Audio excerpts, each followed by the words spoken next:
Salut, c'est Florian, bienvenue dans cette nouvelle vidéo. Dans cette vidéo, je vais te présenter le top 5 des actions de croissance pour compte titre à acheter ce mois-ci en mai 2023. Je vais donc te parler des 5 actions de croissance pour compte titre qui ont connu la plus forte baisse sur le mois d'avril 2023 et qui représentent donc les meilleures opportunités d'achat ce mois-ci. On va commencer par la moins intéressante pour aller vers la plus intéressante. Donc, on va commencer par Adobe. Adobe qui a fait moins 1% ce mois-ci. Ça n'est pas une forte baisse, mais pour une action qui a une aussi belle performance sur le long terme, c'est-à-dire plus 723% sur les 10 dernières années. Donc, autrement dit, le cours de l'action a fait plus que x8 sur les 10 dernières années. Moins 1%, eh bien, c'est toujours ça à prendre. Donc voilà, moins 1% sur Adobe, ça n'est pas énorme, mais au moins, elle n'est pas plus chère que le mois dernier. Elle est même un petit peu moins chère. Ensuite, Nvidia, moins 1,1%. Ça monte tout doucement, mais tu vas voir, ça va s'accélérer très fort pour les deux actions les plus intéressantes à acheter. Nvidia, moins 1,1%. Et la performance sur les 10 dernières années de Nvidia est absolument délirante. C'est la plus grosse performance de mon portefeuille sur les 10 dernières années. Nvidia a fait plus 7727%. Qu'est-ce que ça représente? Eh bien, ça représente un portefeuille évalué à 7727 euros si tu avais investi seulement 100 euros il y a 10 ans. Donc, fois 78 sur ton portefeuille, c'est juste énorme. Ensuite, Netflix, moins 1,6%. C'est donc l'action qui est en troisième position de ce classement, moins 1,6% ce mois-ci. C'est pareil, ça n'est pas une très forte baisse, mais c'est tout à fait intéressant de racheter. Comme j'investis personnellement en DCA, c'est-à-dire la même somme tous les mois, eh bien, même si une action a fait moins 1%, moins 2%, eh bien, ça me permet toujours de la racheter un petit peu moins cher, de faire baisser, pourquoi pas, mon prix de revient unitaire. En l'occurrence, pour Netflix, ça n'est pas le cas. J'ai un prix de revient unitaire beaucoup plus bas, donc ça me le fait monter quand même. Mais en tout cas, j'achète moins cher que le mois dernier et ça, c'est toujours bon à prendre.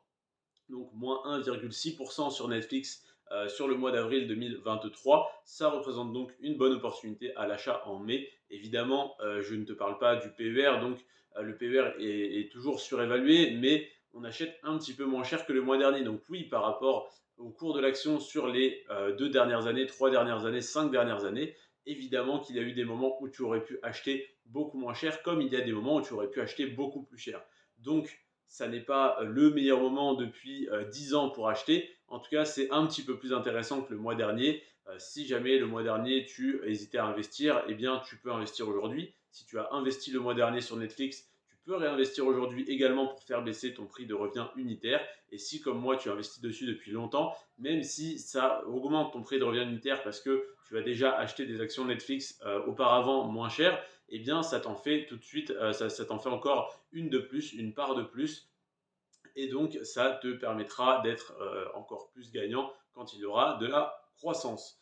Donc, Netflix, moins 1,6% ce mois-ci, enfin, au mois d'avril, et plus 898% sur les 10 dernières années. Donc, un petit x10 en 10 ans, ça fait extrêmement plaisir.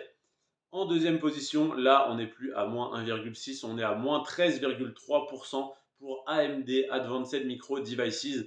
Donc AMD, moins 13,3% sur le mois d'avril. C'est énorme comme baisse et je n'ai pas eu le temps de pousser mes recherches pour savoir pourquoi l'action avait autant baissé. Tout ce que je sais, c'est que je suis encore en plus-value dessus parce que j'avais une très grosse plus-value latente dessus. Ce que je sais également, c'est que ça m'embêtait d'être en aussi forte plus-value sur un petit montant parce que du coup, je ne faisais que racheter beaucoup plus cher que j'avais déjà acheté mes premières actions. Donc là, je suis content que le cours ait baissé parce que je ne compte pas revendre ni ce mois-ci, ni cette année, ni même dans les 3 à 5 prochaines années. Donc c'est idéal pour moi de pouvoir continuer d'acheter à des prix raisonnables. Donc AMD, moins 13,3%, c'est une entreprise sur le secteur de la technologie, des semi-conducteurs, donc un secteur porteur, je pense, pour l'avenir. Et on est à plus 3050% sur les 10 dernières années, donc un fois 31,5 sur le cours de l'action. C'est juste énorme. Et en première position, tu t'en doutes, je ne t'en ai pas encore parlé ni dans la vidéo d'hier sur les actions à revendre, ni dans celle d'aujourd'hui sur celle à acheter. C'est donc qu'elle est en première position comme pratiquement 6 mois par an. C'est Tesla. Tesla, un mois sur deux, elle a fait plus 40% et un mois sur deux, elle a fait moins 20%. Ce mois-ci, elle a fait moins 16,2%. sans aucune raison parce que les ventes sont des ventes records, la production accélère, tout est excellent, tous les chiffres sont au vert. Sauf que, en fait, ce qui se passe avec Tesla, c'est que l'action est en général tellement surévaluée et elle fait tellement le yo-yo que dès qu'il y a une bonne nouvelle, l'action va faire plus 50%. Et donc, bah, dès que la nouvelle s'estompe, elle va commencer à rebaisser. Et si les analystes avaient prévu que la production augmente entre le deuxième trimestre 2022 et le deuxième trimestre 2023, s'ils avaient prévu que la production augmente de 70% et qu'elle n'a augmenté que de 64%, eh bien c'est une mauvaise nouvelle, alors que c'est hallucinant et que c'est 10 fois mieux que ses concurrents, mais c'est une mauvaise nouvelle parce que les analystes avaient prévu que ça soit plus que ça. Donc en fait c'est assez drôle de voir l'action Tesla par exemple ce mois-ci qui fait moins 16,2%, donc qui est 16% moins cher, qui est en solde de 16% par rapport au mois dernier, alors que les nouvelles qui sont tombées sont juste excellentes. C'est simplement que l'action était encore énormément surévaluée. Elle l'est encore et elle le restera, c'est normal. En tout cas, là, elle est aux alentours des 160 euros, alors qu'il y a même pas 2 mois, elle était aux alentours des 100 euros. Mais il y a moins d'un an, elle était à 300 euros. Donc de 300, elle est descendue à 100. Enfin, elle a fait un palier à 200 à peu près, elle a stagné un petit peu, après elle est descendue à 100 si je me souviens bien. Enfin ça c'est sûr, elle est descendue même à 98 euros, quelque chose comme ça, 97.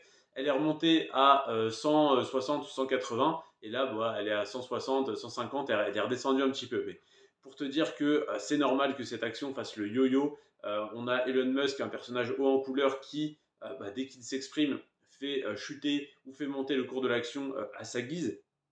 Et on a des analystes qui font des prévisions délirantes. On n'est pas loin de valider ces prédictions, ces prévisions pardon, en général. Donc quand ils disent plus 70%, si on fait plus 64% de vente de véhicules, de chiffre d'affaires ou quoi que ce soit, eh bien c'est une mauvaise nouvelle, ce qui est assez risible. Parce que bah, si Toyota augmente de 10% son chiffre d'affaires d'une année sur l'autre, on va dire que c'est bien, que l'action est en croissance. Alors que pour Tesla, bah, c'est une mauvaise nouvelle parce qu'on avait prévu plus. Donc oui, l'action du coup est surévaluée, donc ça la fait chuter, mais ça n'est pas pour autant que l'action Tesla est en mauvaise posture ou que l'entreprise derrière est en mauvaise posture. Très loin de là. Donc voilà pourquoi je suis toujours aussi serein à l'idée d'investir sur Tesla. Moins 16,2% ce mois-ci, évidemment c'est une excellente opportunité. Évidemment l'action aujourd'hui est à 150, 160 euros. Elle peut descendre encore à 100 euros comme elle peut remonter à 300 d'un mois sur l'autre. Donc je continue mon DCA. J'ai pas mal de mal à m'y tenir quand elle était descendue à 100 euros. Moi je tiens ma stratégie DCA 10 euros par mois sur toutes mes entreprises et je ne réfléchis pas et j'essaye de ne pas trop réfléchir. Par contre, j'ai quand même conseillé à ma copine d'acheter quelques actions, quelques parts d'actions, et donc elle avait mis, je sais plus, 10, 20, 30 euros sur Tesla, et bah, elle avait fait donc x2 quand c'était monté à 200, et là elle est donc à 60% ou 50% de plus-value. Donc voilà, j'essaye tout de même d'impacter autour de moi, de conseiller, même si je ne suis pas conseiller financier, je le rappelle, je n'ai pas d'accréditation de l'AMF ou quoi que ce soit. En tout cas, voilà, j'essaye de conseiller, de partager mes connaissances pour aider. Moi, je me tiens à mon DCA dur comme fer pour l'instant, j'arrive à tenir. Peut-être qu'un jour, je vais poser 1000 euros en plus sur Tesla si vraiment le prix me paraît extrêmement intéressant. Mais pour l'instant, j'arrive à tenir. Donc, moins 16,2 ce mois-ci et plus 4607 sur les 10 dernières années. Donc, un petit x 47 sur le cours de l'action en 10 ans. Mais bon, c'est pas comparable. Tesla en 2013, c'était pas connu du tout, c'était très petit. Donc, c'est normal que ça ait fait x47 depuis. Et il ne faut pas espérer un x47 sur les 10 prochaines années. Un x10, ça serait pas mal du tout, voire un x15 si vraiment l'action se développe extrêmement bien, mais je ne verrai pas beaucoup plus. En tout cas, voilà pour ces 5 actions de croissance pour compte titre à acheter en mai 2023. Adobe, moins 1%, Nvidia, moins 1,1%, Netflix, moins 1,6%, AMD, donc Advanced Micro Devices, moins 13,3% et Tesla, moins 16,2%. On se retrouve donc déjà le mois prochain pour cette même vidéo où je te parlerai sûrement de Tesla qui a fait soit plus 40%, soit moins 30%. Et on se retrouve également demain pour une des vidéos que tu préfères chaque mois, c'est le top 5 des actions à dividendes pour PEA. Dividendes, PEA, c'est magnifique, tout le monde adore, on voit ça dans les miniatures, on clique, on a envie d'acheter des actions qui versent des jolis dividendes qui sont imposés à 17,2% plutôt qu'à 30% à la flat tax. Donc oui, c'est des vidéos qui marchent mieux, j'en suis conscient, mais si tu étais sur cette vidéo, eh bien, sache que c'est une très bonne chose parce que la performance que tu peux avoir sur des actions de croissance pour compte titre sur le long terme, même si tu es imposé à 30%, est bien plus intéressante que les performances que tu peux avoir sur des actions à dividendes pour PEA, où tu vas avoir un dividende à 4% et une croissance de 6% par an en moyenne. Là, sur des actions comme Amazon, Apple, Tesla, Netflix, Nvidia, tu peux avoir du 20, 30, 40% par an sur des bonnes années, comme tu peux avoir des moins 10, moins 20%. Mais globalement, sur le long terme, j'avais calculé, on était à peu près, il me semble, entre 20 et 35% de performance annualisée sur le long terme sur les actions de croissance pour compte titre sur les 10 dernières années. Donc, on était où il y a, je sais plus, je ne vais pas te dire de bêtises, c'était entre oui, 20 et 40, donc c'est très large comme fourchette, mais voilà, on va mettre on va dire 30 pour être à peu près pas trop loin. Mais voilà, on est aux alentours des 30% par an de performance sur les actions de croissance pour compte titre sur 10 ans. Évidemment, il y a le biais du survivant, c'est-à-dire que je ne te parle que des actions sur lesquelles j'investis, donc qui sont intéressantes depuis 10, 20, 30 ans. Donc toutes celles qui ont coulé, on n'en parle plus. Mais en tout cas, voilà, sur ces actions-là, il y a eu une performance moyenne, je crois que c'était 24 ou 26% par an en moyenne sur les 10 dernières années. Ben, je vais te le retrouver tout de suite parce que ça me stresse de donner des chiffres sans savoir. Donc on était sur action de croissance pour compte titre, 37%. 37%. Bah tiens, j'ai sous-estimé. Je t'ai dit entre 20 et 40. Et il y a 24 qui m'est revenu, mais ce n'était pas du tout ça, à 37%. Donc la croissance moyenne sur les 10 dernières années, quand je fais une moyenne donc des 10 actions de croissance pour compte titre sur lesquelles j'investis, on est à une croissance de 2250% sur les 10 années, ce qui fait en moyenne du 37% par an en prenant en compte les intérêts composés. C'est donc énorme et voilà, c'est donc la performance moyenne que tu as sur ces actions de croissance pour compte titre. Et pour les actions à dividendes pour PEA, on a une croissance moyenne de 12% par an, plus un rendement à 2,6% sur le dividende, donc 14,6% par an contre 37% pour les actions de croissance. À toi de faire ce que tu veux de cette information.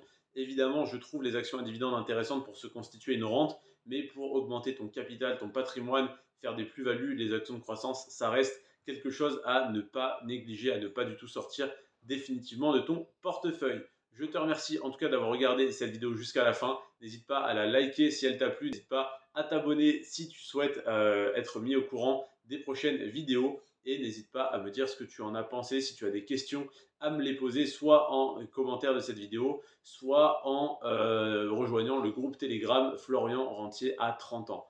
Je te remercie en tout cas d'être resté jusqu'à la fin de cette vidéo. C'était Florian sur ce. Prends soin de toi et de tes finances. Ciao.